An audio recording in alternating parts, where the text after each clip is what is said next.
잠언 19장 8절 말씀입니다. 지혜를 얻는 자는 자기 영혼을 사랑하고 명철을 지키는 자는 복을 얻느니라. 아멘. 사람에게 있어 자기를 사랑하는 것은 본능이라 말할 수 있지만 잘 하지는 못합니다.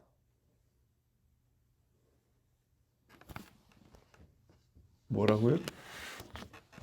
자기를 사랑하는 것을 잘 못한다고요?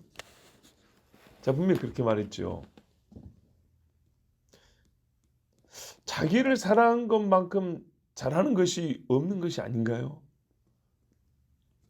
조금이라도 누구든지 자기 손해를 보지 않으려고 몸부림을 칩니다.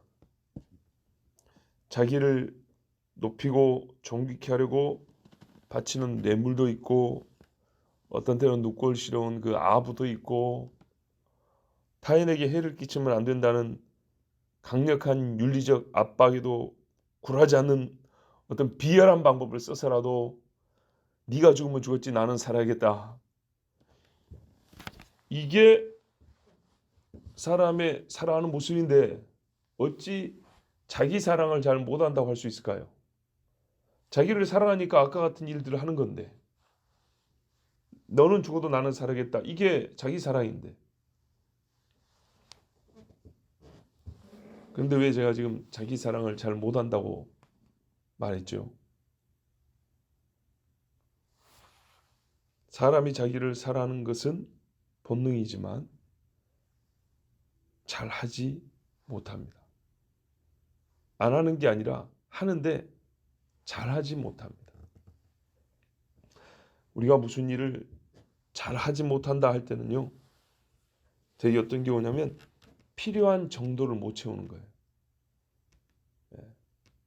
밥을 했는데 3분의 1은 먹을만 해요. 나머지는 먹을 수가 없어요. 하긴 하는데 잘 하지 못하는 거죠. 달릴 줄 아는데 맨날 꼴등이에요. 잘 하지는 못하는 거죠.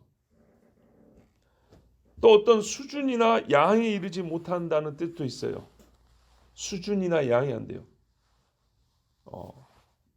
미역국을 끓였는데 먹을 수 있는데 저 사람이 끓인 것보다 맛이 항상 안 좋아요. 밥 말아 먹을 수도 있고 김치랑 같이 먹을 수는 있어요. 전체로 국이 한 통 끓여놨는데 한 통 다 맨 밑에서부터 위에까지 점수를 주면 50점짜리. 어떤 집은 한 통 다 밑에서부터 위에까지 다 먹었더니 100점짜리. 이래서 일부분만 충족시키거나 전체적인 수준이 부족하거나 할 때 잘 못한다 그래요. 그렇죠? 잘 못한다 그래요. 사람이 자기 사랑하는 것도 그렇습니다. 자, 우리가 남을 사랑할 때 어떤 일을 하냐면, 어떤 생각을 갖고 있냐면, 그 상대를 깊이 알고 싶어 하고요.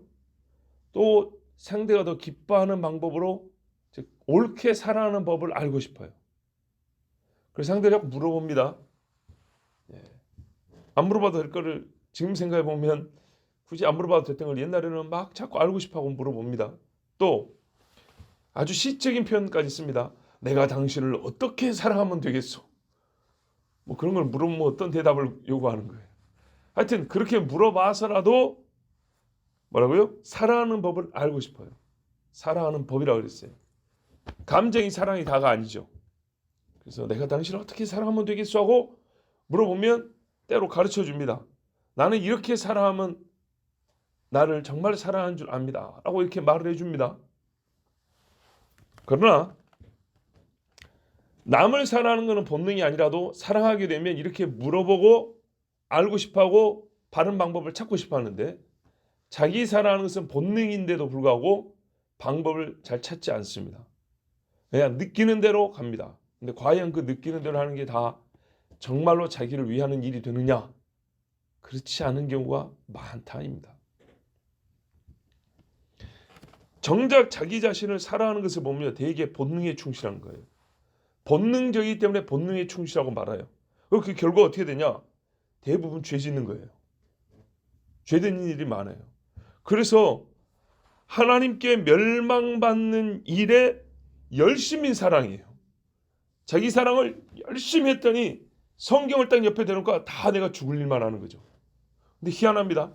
남을 사랑하는 거는 하나님 앞에 복받는 일이 더 많습니다.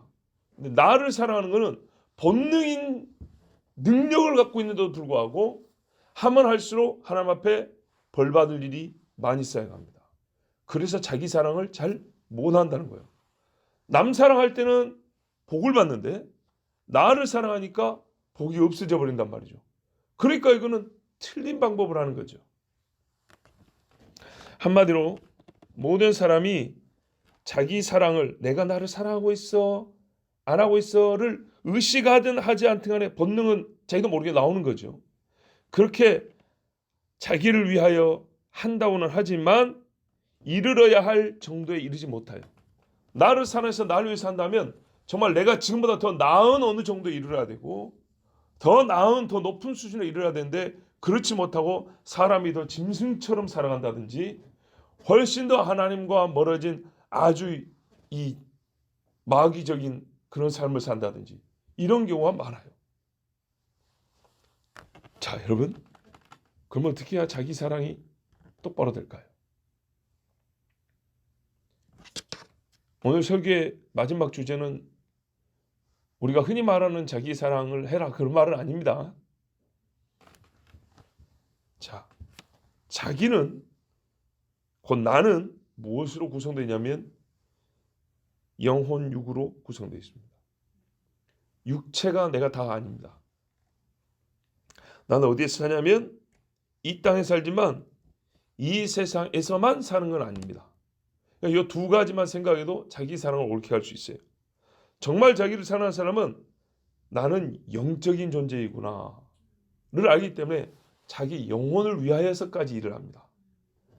몸만 위해서 하는 게 자기 사랑이 아니고 내 영혼을 위하여 내 혼을 위하여 일을 하는 겁니다. 그리고 여기가 다가 아니기 때문에 나의 영원한 삶을 위하여도 최고의 것을 쏟아붓습니다. 그럴 때 우리가 이 사람은 자기를 옳게 사랑한다고 말할 수 있습니다. 내가 여기서 끝이 아닌데 여기서만 살 것처럼 애를 쓴단 말이죠. 내가 영혼육으로 이루어졌는데 육을 위해서만 가진 노력을 다한단 말이죠. 그러면 어떻게 이게 힘을 쓴다고 한들 자기 사랑의 온전함, 잘 자기를 사랑함이 될 수 있겠습니까? 갈수록 나머지는 방치한꼴이 돼버리잖아요. 여러분 집에 방이 3개 있는데 하나만 열심히 닦고 청소하면 그 방은 뻐쩍뻐쩍하겠죠. 나머지 2개는요. 아주 이거는 창고가 되는지 쥐새끼가 뛰놀든지 사람이 살 수 없는 방이 되겠죠. 가면 갈수록 보세요. 영혼육으로 되는데 육만 번쩍번쩍 닦아요. 영혼은요 내팽개쳐버렸어요. 그랬을 때 이 사람 어떻게 되죠? 결국엔 사람이 영의 지배를 받기 때문에 육도 망가집니다. 그래서 마약에 빠져 삽니다. 영의 세계를 알지 못하는 자는 죽고 다시 살아나도 자기 영혼을 사랑할 줄 모릅니다. 영혼을 위하여 무엇을 해야 할지 모르고 영적 세계의 존재도 모르고 영적 세계의 법도 모르기 때문입니다. 그래서 지혜를 얻은 자라야 자기 영혼을 사랑한다고 말씀하는 겁니다. 8절 지혜를 얻은 자는 자기 영혼을 사랑하고 하나님께 살아계시고 그분이 우리를 창조했고 그분이 우리를 구원하셨고 영원한 주와 왕으로 우리를 다스린다. 이 사실을 아는 자라야 하나님 앞에 서 있는 나를 위하여 해야 할 일을 합니다. 하나님 앞에 서 있는 나, 내가 영으로 주님을 만날 것이고 영원히 주와 동거하든지 영원히 주로부터 버림받아 불못에 던져지든지 이거를 생각하고 지금 나를 위하여 할 것이 무엇인가? 요거는 정말 하나님 주신 지혜가 아니면 사람이 궁구하여 찾을 수 없는 길입니다. 이렇게 하나님 앞에 서 있는 나를 생각하고 나를 위하여 일하는 사람이 진짜로 자기 사랑을 할 줄 아는 사람, 정석대로 자기 사랑을 하는 사람입니다. 자, 성경이 마지막 때 또는 사람이 죄로 말미암아 자기를 사랑한다 그랬어요. 이거는 어떤 의미인지 아시겠죠? 육체를 위한 일들이에요. 육체를. 오늘 우리 분명히 본문에는 자기 영혼을 사랑하라고 그랬어요. 근데 왜 하나님이 성경 다른 말씀에는 자기 사랑을 죄라고 말합니까? 할 때 이 부분은 육체만을 위하여 사는 걸 얘기하는 거예요. 그러나 전체로서 자기를 사랑하는 사람은 절대로 자기를 방탐과 죄에 버리지 않아요. 하나님을 알지 못한 채 자기를 위한 수고, 자기 배를 신으로 삼는 사랑, 이건 하나님이 하지 말라는 자기 사랑이에요. 왜냐? 결국에는 지옥에 던져지고 하나님 앞에 형벌받을 자기를 스스로 준비시키는 꼴밖에 안 되기 때문입니다. 그러므로 말씀은 명철을 지키는 자가 복이 있다 합니다. 자기 영혼을 사랑하는 지혜를 얻고 그것을 다른 것과 바꾸지 않는 사람. 너희가 지혜를 얻었으면 돈 주고 바꾸지 말고 다른 명예로 바꾸지 말고 지혜가 제일이니 그것은 잘 간직해라 그랬어요. 그래서 유대 속담에는 옷을 팔아 책을 사라 이런 말이 있다 그랬죠. 책 다 없어질 것이지만 뜻은 그 말이에요. 사람이 지혜를 얻는 일에 자기가 갖고 있는 것들을 쓰는 것이 좋다 그런 말입니다.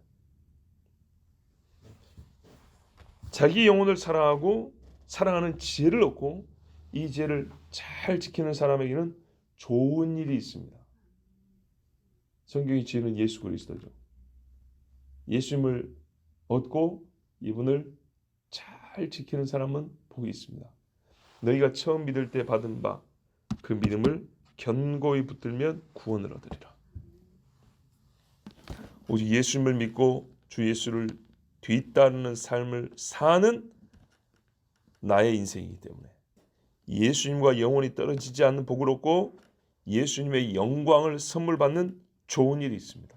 분명히 예수님이 생명의 멸류관을 주고 내 보좌에 옆에 나란히 같이 앉자 이렇게 말씀하신다고 그랬어요. 그와 같이 썩지 않을 변화된 육체를 주신다고 그랬어요. 그러므로 지혜를 얻고 그것을 잘 지키십시오. 이 땅에 사는 동안에 영혼을 사랑하는 법을 알 것이고 이거는 자기로만 끝나지 않고 타인의 영혼을 사랑하기까지 이를 것입니다. 그래서 이 땅에서도 영혼을 얻는 복이 있고 내 영혼이 주님 앞에 얻는, 그러니까는 내 영혼이 주님에게 얻어지는 그런 좋은 일이 있습니다. 저는 오늘 이 말씀을 읽는 순간 8절을 읽고 쓰인 그대로 눈에 박아버리고 가슴에 새겨버리고 싶었습니다. 뭐랄까요? 오늘 제가 설교를 하니까 이렇게 말을 하지만 다른 말을 생각하고 싶지 않고 그냥 이 말씀 그대로 확 받는 그런 거 있죠. 개인적으로는 그랬습니다. 세상의 어리석음으로 모든 지혜를 소화불량시켜버리는 이 세상 아닙니까?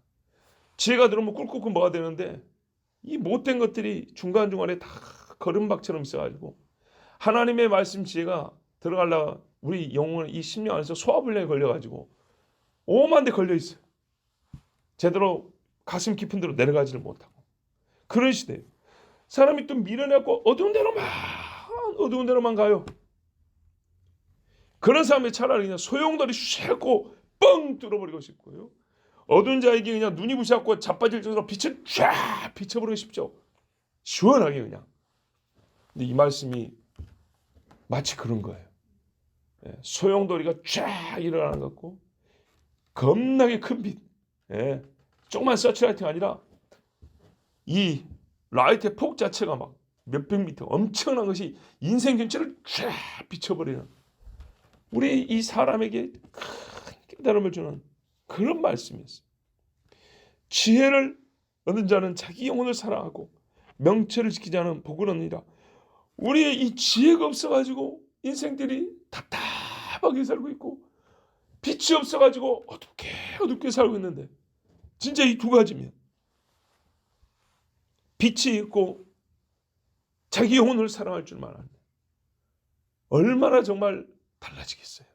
그 다름 그것을 정말 보고 싶고 이 한 말씀이 우리 마음에 그냥 바로 팍 들어왔다면 이야 진짜 하나님의 말씀하신 복 그 좋은 일이 우리가 생각할 수 없는 그 좋은 일이 홍해가 갈라지듯이 여리고가 무너지듯이 그렇게 있을 것인데. 그래서 그냥 이 말씀 그대로가 제 자신에게는 그냥 뭐랄까 통으로 그냥 와버렸습니다. 자, 여러분, 지혜를 얻은 자는 자기 영혼을 사랑합니다. 그 지혜를 성경은 또 명체라고 말하는데 순간순간 그 지혜를 발동하여 일을 하고 그것을 다른 것과 바꾸지 않고 지키는 사람은 복을 얻습니다. 아멘. 기도하겠습니다.